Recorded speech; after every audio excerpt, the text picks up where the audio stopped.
It was potent, we had stirred up this cauldron. We, like a lot of people on that bus, were not strangers to some forms of magic.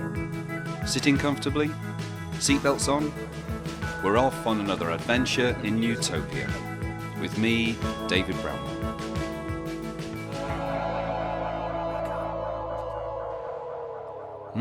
Foam banana, anybody?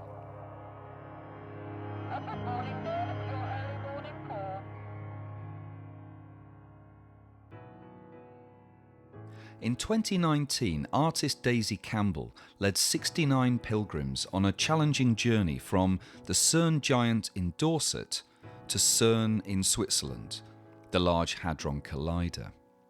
The compelling tagline for such an odyssey was, "From the Large Hadron to the Large Hadron." Their intention? To immanentise the eschaton. I was there on April the 23rd at CERN Abbas to see them off, one of many dressed in a gold lame robe standing by the foot of the proud giant early in the morning, conducting a ritual to wake him up for a blessing before they all set off on their intense 3-day pilgrimage. Which doubtless begs the questions: why? What is the eschaton? Was it immanentised? And just what the hell? This is part of the actual ritual that was blasted out that morning at the foot of the giant on a loudspeaker, to the great surprise of the dog walkers and joggers that day. Who wakes me, the giants of Cerne Abbas, in all my morning glory? Pilgrims, hear me. I have been here since the dawn of time. I am the embodiment of history. But you are entering the future. You need to transcend this male energy and embrace the coming female century. And about bloody time. So was it one big frivolous jape? Or was there a sincere intent behind it all? In this episode, Daisy retells the whole bonkers story.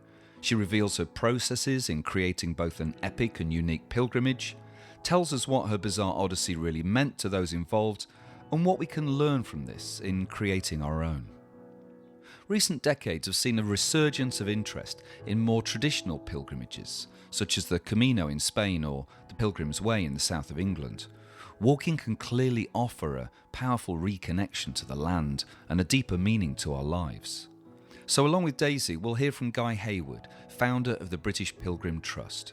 But first, a few words of wisdom from scientist and author Rupert Sheldrake, recorded at an event I put on in the Brighton Fringe and discussing the psychological and spiritual importance of walking these old pathways. I think one of the simplest paradigm shifts we can undergo in the modern world is to flip the paradigm back from tourism to pilgrimage. If you go to a Hindu temple, do a puja. Go as a pilgrim, not as a tourist. It makes life much, much more enjoyable and makes travelling, gives it much more point. A couple of years ago, I was wondering what to do with a 14-year-old godson of mine. He's over-sophisticated, somewhat cynical, and has everything. And I've stopped giving stuff to children, or indeed to anyone, because everyone's got too much stuff. So I now try to give experiences, not stuff. I tried to think, what can I do with this boy for his 14th birthday? And my friends were trying out the South Downs route and the North Downs route to Canterbury at the time. And they told me about a wonderful final bit of the North Downs Way. So I said to my godson, okay, this is the birthday present if you want it. We take the train to a little village called Chartham. We walk about 8 miles to Canterbury through meadows, fields, woods, orchards. We picnic at Bigbury Hill, where Julius Caesar defeated the Britons on his invasion of Britain.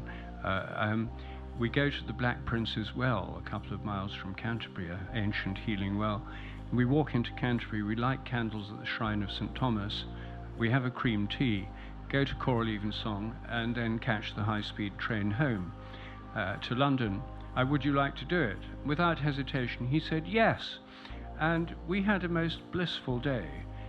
I got to know him much better than I would have done otherwise. Walking with a purpose gives a completely different sense of a journey. This is a scientific principle in occupational therapy. As soon as you have a goal or a purpose, things become very different in the way they feel. If I'd said, would you like to go for a walk in the country with me, he might not have been so interested, and it wouldn't have been as much fun. I think pilgrimage is rooted in our biological ancestry. A great many species are migratory. For example, swallows migrate from southern Africa to England every spring. They often nest in the very same barn or roof eaves that they nested in the year before. They can pinpoint with great accuracy where to migrate to, and then in the autumn they migrate back to Africa. Now, you could think of this as some kind of proto-pilgrimage. It's a journey with a goal. They're going in search of warmth, nourishment, and sustenance.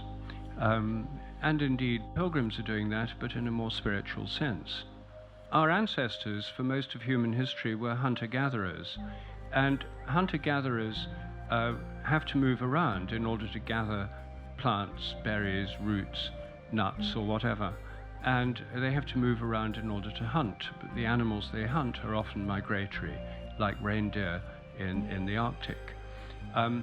So they had a nomadic lifestyle and often followed seasonal routes year by year. And among Australian Aborigines, these routes were associated with stories which were sung, the song lines, which connected the journey with the story. When people began to live in settled communities, something that happened in Britain about 5,000, 6,000 years ago, then there was still a tendency to move to particular places for festivals. Think of Stonehenge. It was clearly a major ceremonial festival. People must have gone there for festival occasions, at the solstices, for example. But it wasn't in the middle of a big city. It wasn't like the central temple of a huge city.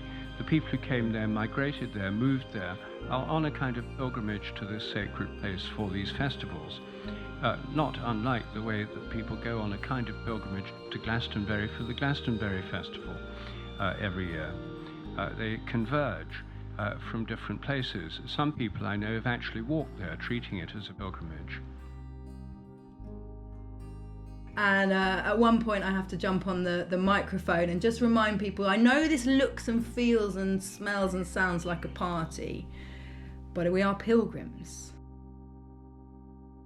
So I probably should go back to the start of it all. Time for a change of pace. Time to introduce Daisy Campbell, daughter of Ken Campbell, who was an actor, theatre director, director of the longest play, The Warp, a monologuist, and a mad genius, who wasn't really mad and in fact hated being called mad. As he liked to remind his audience, he'd just read different books. For a crash course on Ken, try Seeker, the Ken Campbell podcast. Somewhat different to the kind of pilgrimages discussed by Rupert Sheldrake, Daisy's pilgrimage was to bring on the end of the world, in a benevolent sort of way. That's all you need to know for now. I'll fill you in along the way.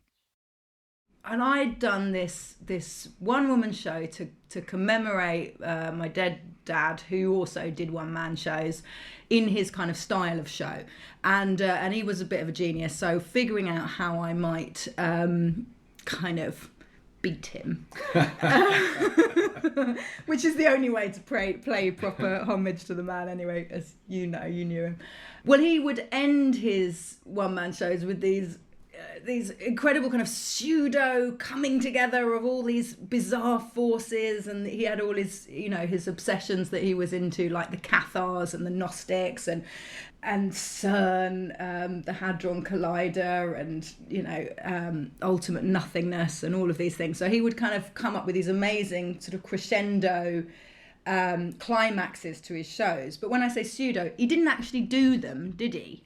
You see. So I thought, great, right from early on writing this show, I thought, right, what I'll do is I'll do it. I'll build it all to that climax, and then I'll do it. And then even if the show's not actually as good as one of his shows, it won't matter because I'll have beaten him anyway because I'll have done the thing. So it was built into the very structure of the show, was that at the end of it, I would invite anyone in the audience who wanted to join me to come to the centre of CERN, the Large Hadron Collider. The reason being there was a strong Gnostic thread in this story, because it was about the nothing that my dad had left behind. So it was about the great gap that, you know, a brilliant, much loved person leaves in your life when they go. And it was about his teaching to me of this idea that in each of us is this extraordinary nothing, which is like an eternal, ineffable laughter. And it was also the teaching of the Cathars that they saw, they were the dualists, so they saw the world of matter as just evil creation of a mad, balmy, deranged demiurge, whereas nothing was like pure laughter, pure love, pure joy. That's what they worshipped.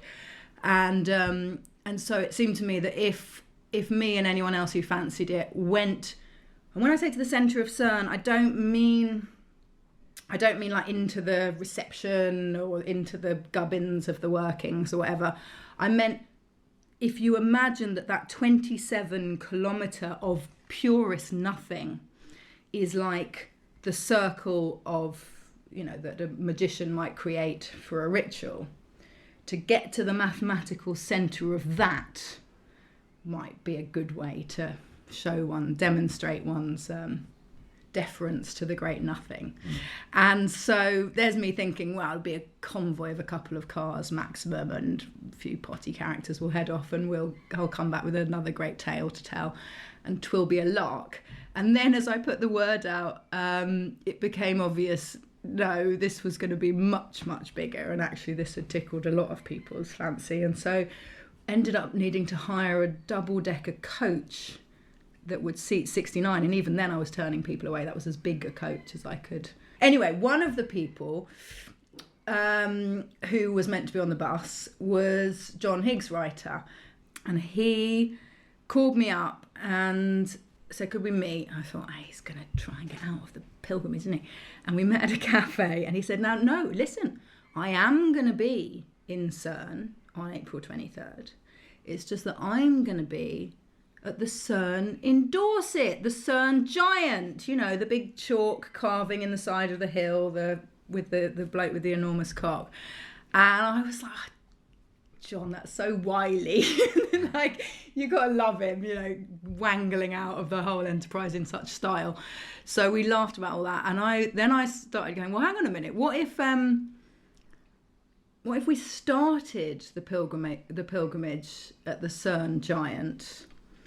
Then it could be CERN to CERN, the large hard-on to the large hadron.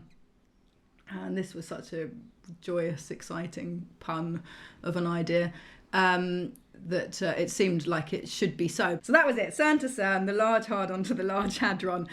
And now, you know, the whole thing had the smell of a good jape about it, and so things were starting to hot up. We were starting to wonder, what is the ritual we'll be doing at the centre of CERN when we get there? A few people noted there was a kind of fertility thing was now coming through. You got the ancient male principle of the Cerne Giant going to the kind of total nothing abyss of the most modern, you know, so these are kind of being noted, these things.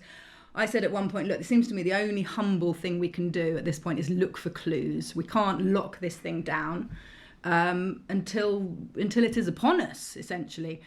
Around this same time, I was working with Bill Drummond and Jimmy Corti. These two are best remembered as the KLF. Bill said to me at one point, I asked the question why we were doing something, and he said to me, why? If we knew why, we wouldn't be doing it. So that became a kind of important mantra for the whole kind of build up to this ritual we were going to do at the centre of CERN. If we knew why, we wouldn't be doing it. Yeah, there was lots of looking for clues. Around this time, people got into the book Time Loops by Eric Wargo. People got into the book Time Loops by Eric Wargo. Sorry, couldn't resist that. And this is a rather interesting book that convincingly argues that most paranormal activity can be explained if you simply accept the fact that we can sometimes remember the future. And so at that point, 'twas decreed that that we'd already done this. We'd already done this pilgrimage, and all we had to do, our only job, was to remember what it was that we had always done and do that. So that meant if anyone suggested things that didn't happen, it was just a misremembering of what it was. So that's fine. So with those two kind of deep structural tenets to the whole thing, if we knew why, we wouldn't be doing it, which I later discover is one of the key things of most, magical groups. That's a principle that is often used so that you don't affect the results. And then with the time loops, which kind of takes some of the anxiety out of everyone, because it's gonna happen the way it always was meant to happen, and we've done it many times. And so then, all the fun began. The bus band, the Pilgrim radio, and all sorts of wonderful things. It was decreed that that false teeth would be worn for all ritual elements, lest anyone should forget the cosmic joke. So people were now, trying to get their false teeth sourced in readiness. It's all beforehand. I mean, the run up to the pilgrimage, the undertow of this thing was about 3 months. So people could kind of get as involved as they wanted, and if people had, costumes were being made, things, or all sorts was going on in that run up. Anyway, then Kate phones me up. She said, "Well, I dreamed that we all went to the city of Damanhur, and we were in this open temple." Well, Damanhur, first of all, we should say for the listeners, is this incredible artistic community that started in 1975 in the, foothills of the Alps, just outside Turin. And, amongst many other things, they've built this incredible temple under the ground. That's absolutely vast network of multiple temples, really. And just an extraordinary experiment in magic and art and spirit. But Kate never been there. I'd been there a few times. So Daisy's friend Kate, who is the pilgrimage's dream fisher, dreams that the pilgrims needed to get into some ancient dance language at Damanhur and learn the specific phrase, "show us so we can understand," to be performed as part of the ritual at the centre of the CERN Institute. Daisy, who's visited the community of Damanhur many times, contacts a friend there and asks if 69 skint pilgrims can turn up, camp, use the facilities and be taught their ancient dance language. Feeling that she's asking quite a lot, Daisy offers something back in return. We'll put on the Pilgrim's Opera, and it will be a whole theatrical presentation of what it is we're up to and all the rest of it. So then, of course, it was down to me to now relay to the pilgrims this huge... And finally, at this point, Daisy calls up some fellow seekers and friends in Liverpool, only to discover that they also happen to be planning a pilgrimage of their own to Carl Jung's birthplace in Bollingen, Switzerland. So we can combine it all. Let's combine pilgrimages, So it's going to be CERN to Damanhur to CERN to Jung's garden now, right? It's going to be the whole enterprise. Boom. So we present this now, and people are getting seriously excited at this point. Do they make it? Will we find out what the eschaton is? We'll return to Daisy's story later.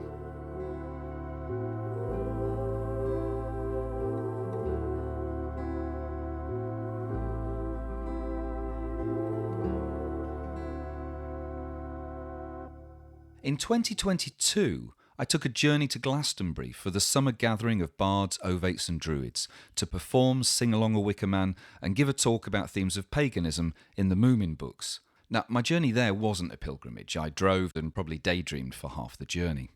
But it was there that I met Dr. Guy Hayward, director of the British Pilgrimage Trust. And together we undertook a short pilgrimage to nearby Wells, concluding at its impressive cathedral, where we lay down on the floor of a large room, much to the surprise of the tourists around us. Yeah. So Guy, tell us where we are. We're in the chapter house of Wells Cathedral, which is where the monks of old would have met every morning to read a chapter out of the Bible and to talk about the decisions, like the board meeting of the day. As you can hear, it's very echoey, so it was designed so that everyone could be able to hear each other wherever they were in the room. And this is the conclusion of our short pilgrimage from Glastonbury, isn't it? It is, and we're looking up at the stone, the vaulting of these pillars, and they're like trees with their branches, and they all connect at the top. And there's leaves everywhere you look, all of the roundels, there's leaves in every single one. And this is a thing about chapter houses, they often have leaves carved into them. They're the nature place. We end in Wells Cathedral lighting a candle as a votive offering for, well, for me it was for Dad. And it seems a fitting end to... As Rupert had suggested, the simple ritual of lighting a candle for my dad, who had passed away 2 months earlier, gave a real sense of purpose to the journey and an emotional connection to the cathedral without the need to identify as a Christian. Back in Glastonbury in Covenstead, a bed and breakfast decorated with occult, Wicca and witchy paraphernalia, I asked Guy what pilgrimage meant to him and for practical ways in which we might create pilgrimages for ourselves. Chaucer describes pilgrims as someone who is walking to an unknown destination with a true heart. And I think there's an element of openness that needs to be there, an openness to experience and an openness to change. And I think in that sense, it's not that different to psychogeography. Often the way words work is they're like spells and they have their own field, and to define them maybe isn't necessarily going to help. But I do find that the word pilgrim and the word pilgrimage sets people off on a train of thought. And to be honest, I'm not sure I want to limit that as to what that really means. I asked Guy why we're drawn to walk established pathways and pilgrim routes. The older the better. Okay, well, you've got the ancient medieval shrines, you've got river sources going to river mouths, you've got ancient trees, potentially could be a tapping into their intelligence, their collective intelligence and their collective experience. And so the desire to go beyond yourself, which is such a major part of healing and transformation and feeling belonging in the world and feeling connected. Obviously, one way to do that is to walk in the footsteps of others, because you're then part of something bigger than yourself. The places will have had a history, and so the buildings may have a coherence along a path, that somehow they join together and they create their own story, and you don't know what that is, or maybe the actual path itself looks more like a path, maybe looks more like an old path, and that awakens the senses. If you're walking an old path, you can feel that. Henry VIII had banned pilgrimage in 1538, so in Britain we have a very particularly blank canvas. Well, we can change the tradition, we can bring it up to date, we can integrate lots and lots of traditions. There are no rules in Britain, whereas in France and Spain, because the Catholic Church has held sway and the pilgrimage tradition has never really been broken, it's slightly more Christian focused. So it's been really fun to play with the tradition and to come up with new ways of making people feel included of all kinds, including people who are not spiritual at all but maybe want to find more meaning. And this idea of changing your inner path by actually walking an outer path, and how those two relate to each other. Well, actually, one of the things which we've done in Britain, which is part of this reimagining of what pilgrimage is the idea that you can do it in a day. So if you set your intention at the beginning of the day and then you walk to a meaningful destination by the end, you can still claim you've done a pilgrimage. So for those that haven't quite maybe progressed or graduated to doing multi-day routes, or it just doesn't fit in their busy schedules, they can still feel they've done a pilgrimage. Where to go depends what kind of tradition or thing or destination draws you. There are one-day routes in Avebury and Glastonbury on our website. Around where you are, in Sussex and the Longman, there's the Cuckmere Pilgrim Path, which is you could do in a day. One thing that does tend to come into all of the different ways of ending a pilgrimage is there's some kind of visceral connection with the place. Like, however that manifests, you have made the journey with your body to put your body in that place. I guess if it's at the mouth of a river, maybe get in the sea. If it's a holy well, maybe a silver pin and leave it in the well. Or put your hands in the well. I mean, maybe you don't want to leave stuff. Maybe stuff isn't the right thing to do. But picking up a stone or a pebble or something at the beginning of the journey and holding it in your pocket and charging it up with the experiences you have along the way, or the intention you started with, or touching special objects or places along the way, and then adding it to a cairn at the end, or placing it somewhere which means something to you is something you can do. Silence is really good, and often is a natural response to a place, whichever place it is. And I think, let's say in a cathedral, I'd love to see cathedrals starting to make more of the concept of particular places within it being more healing than others, and actually just suggesting people go and stand in that place or sit in that place. What I would say overall is allowing people to discover their own way to find how they want to end it, and for it there not to be a best way of ending something. You know, when I take people on group guided pilgrimages, often the most meaningful experiences people have during the day are not the bits I plan.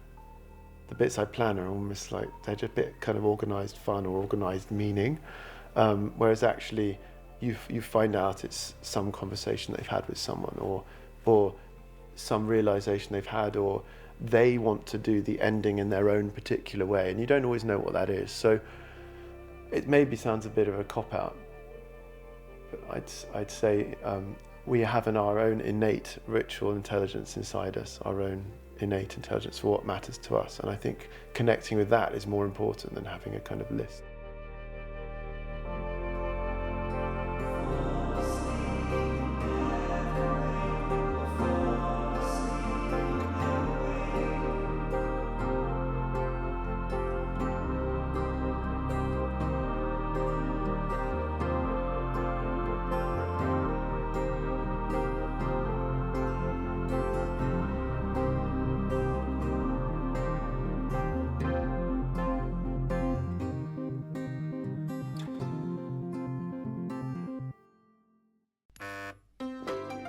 So, just to recap, Daisy plans a pilgrimage in memory of her dad and the Cathars to CERN, an underground experiment that contains more nothing than anywhere in the known universe. Then her friend John Higgs suggests going from the Cerne Giant to CERN, a pilgrimage that could also be seen as a journey from male energy to female energy, shifting us from an age of patriarchy into a new matriarchy, as well as bringing on the end of the world in a benevolent sort of way. Daisy's friend Kate then dreams that they should go via Damanhur, a 1,000-strong community in the Italian Alps, with an underground temple the size of St Paul's Cathedral, singing plants, forgot to mention those, and where they'll perform the Pilgrim's opera to the bafflement of most of the community. Then, on discovering that a bunch of mates in Liverpool who run the Liverpool Arts Lab were planning a trip to Jung's birthplace in Switzerland, they all decide to join forces, so now the pilgrimage is going from the Cerne Giant to Damanhur, to CERN the Experiment, to Bollingen and home again, on a coach with about 5 hours sleep in between. Shall we all take a breath? Right, let's dive back in.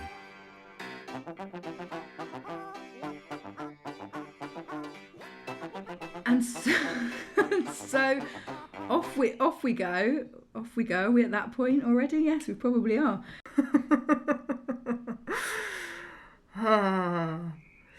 It was potent, you know. We had stirred up this cauldron. We, like a lot of people on that bus, were not strangers to some forms of magic, different kinds of magic. But you know, a lot were artists and musicians, and there was an undertaker, and at one point I have to jump on the microphone and just remind people, I know this looks and feels and smells and sounds like a party, but we are pilgrims, and that's a different thing. We had the Pilgrim's Handbook, so it was a beautiful full colour printed magazine that sort of had the philosophies that were emerging and the ideas and the rich soil from which this whole thing was being born, you know, was distributed to all the pilgrims. And one of those essays was a brilliant essay about what it is to be a pilgrim by Dave Lee. So I just Dave Lee being a magician, a Leeds-based magician who wrote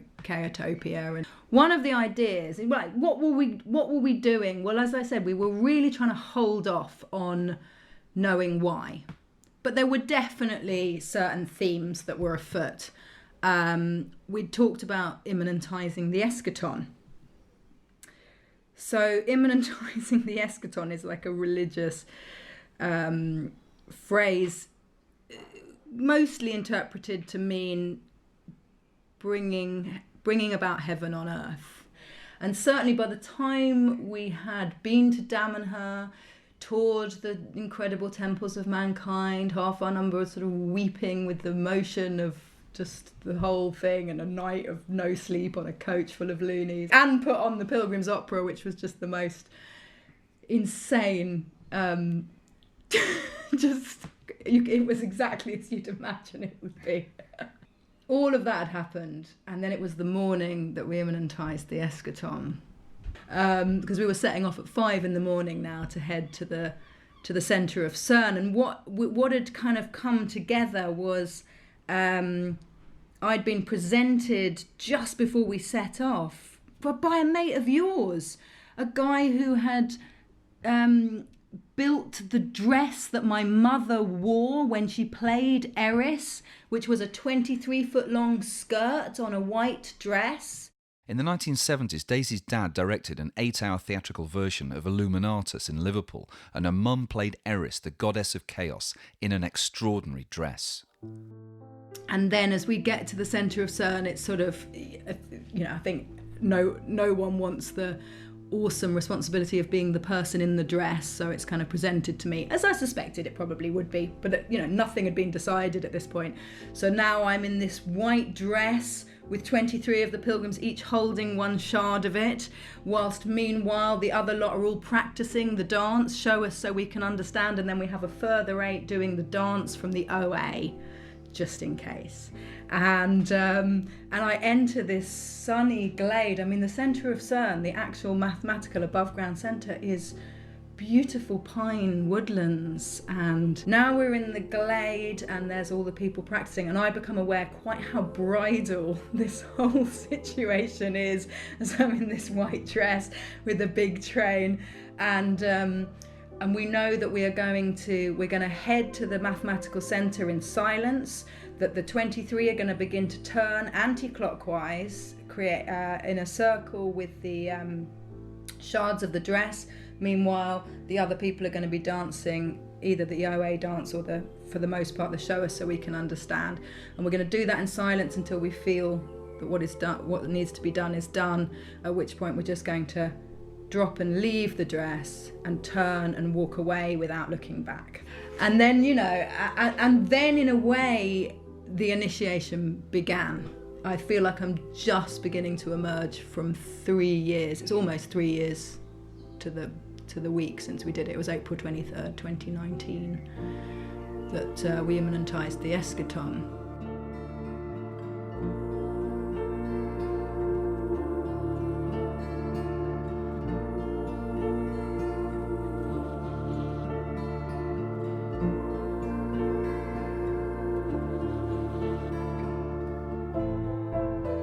The conclusion I've come to, if any, is that nature stories, like I said. So how do we...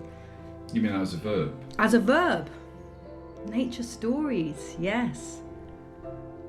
And it kind of needs us to co-create that story, but we have overwhelmed it we've overwhelmed whatever that force is with our stories. Our egos have taken over. And so that, and I think it's really interesting that when we step back, when we try and navigate through dream, or try and navigate through what the collective is throwing up, as opposed to one individual, you can trust it that much more that it's coming from a collective unconscious place and not from the meddling of one or a small group of individuals, at which point it's something else. It's an art piece, it's a piece of storytelling, it's immersive theatre.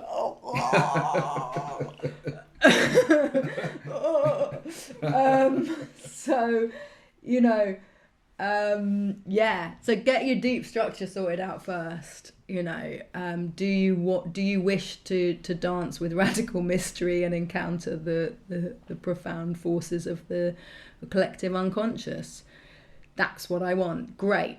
That sounds like a good opening desire. Then what?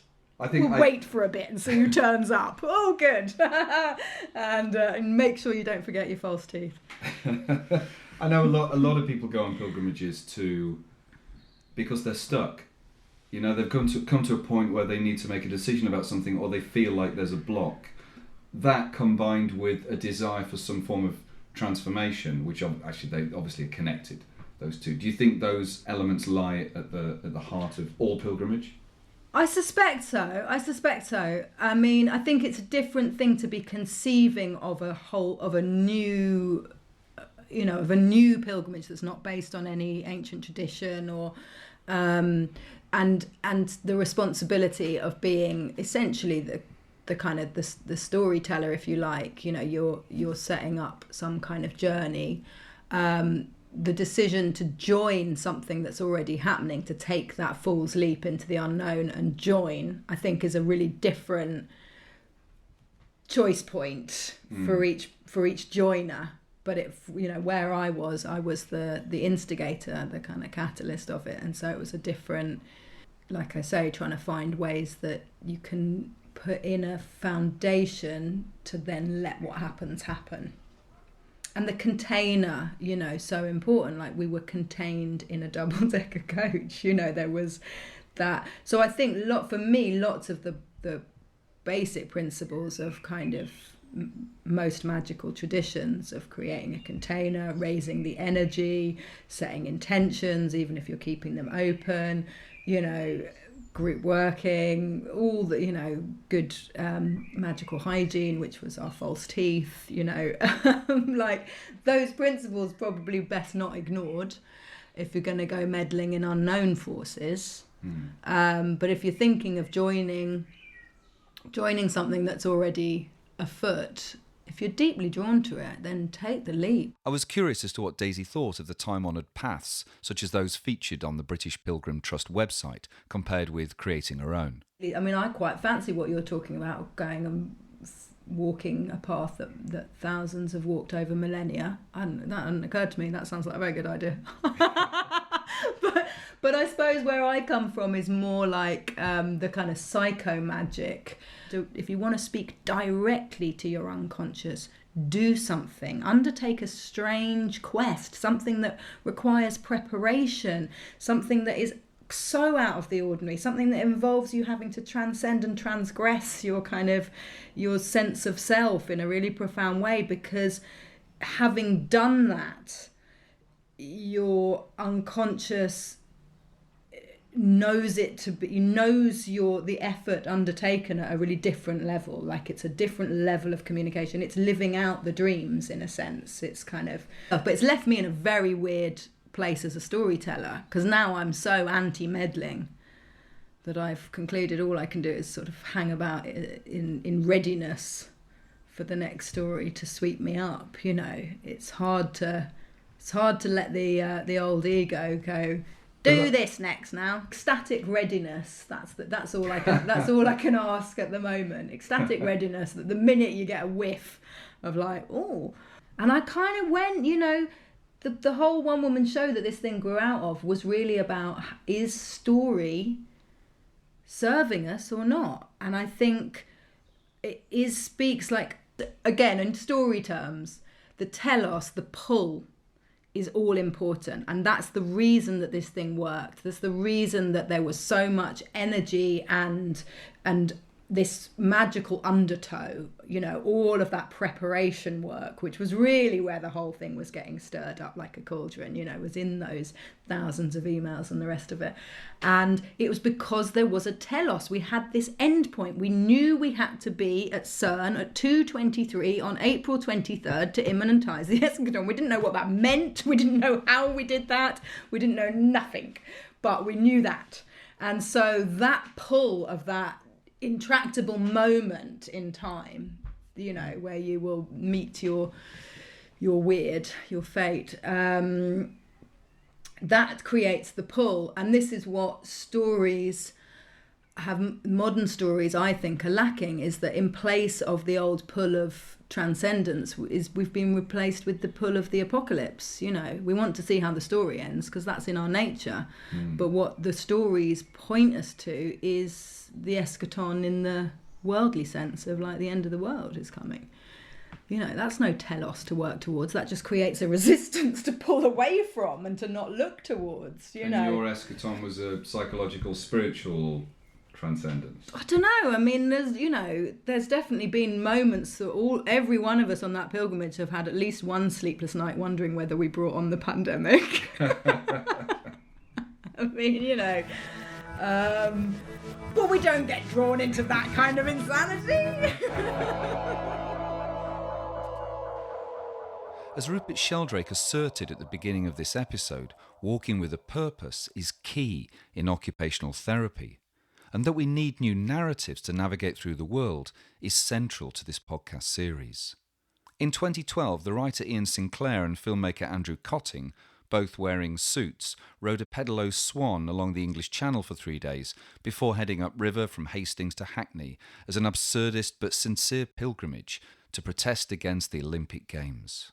We can walk the old paths, connecting with the values and beliefs of those who trod before, or like Daisy, Ian and Andrew, create our own from scratch, to protest, to seek new meaning and transformation, or to open ourselves up to dreams, visions and synchronicities. If you do decide that it's time to take yourself on a pilgrimage, remember to keep an open mind, a light heart, take waterproofs and clean socks, and stick a pair of false teeth in your pocket, just in case. Adventures in Nutopia was produced and presented by me, David Bramwell, with music from Oddfellows Casino. For more info, go to drbramwell.com or contact me on Twitter @drbramwell. Huge thanks to all of my guests in this episode and for the support of Hawkwood College. The idea of Nutopia was established by John and Yoko in 1973 as a place with no boundaries and whose international anthem is silence. Gratitude and support to our friends at Journey to Nutopia for their role in our provenance. This podcast is made possible by the generous sponsorship of Druids. What, you say? What, the award-winning international folk band from County Kildare? No. Oh, the 70s prog rock band from Berkhamsted who once appeared on the Old Grey Whistle Test? No. The contemporary Iowa-based metal band whose albums include Cycles of Mobium and Spirit Compass? No. Genuine Druids. These are people from all walks of life who have a shared love and respect for the natural world and celebrate 8 special festival times during the year. People who work to develop their creativity, to foster community and compassion, and to study spiritual teachings that draw their inspirations from the natural world. People who are interested in meditation, mysticism and magic as means to improve their lives and the lives of others. People who are often engaged in projects to preserve, protect and restore the natural world and celebrate the creative arts. Do you get to wear cool robes and carry a staff? You can if you want, it isn't compulsory. Interested? Find out more at druidry.org.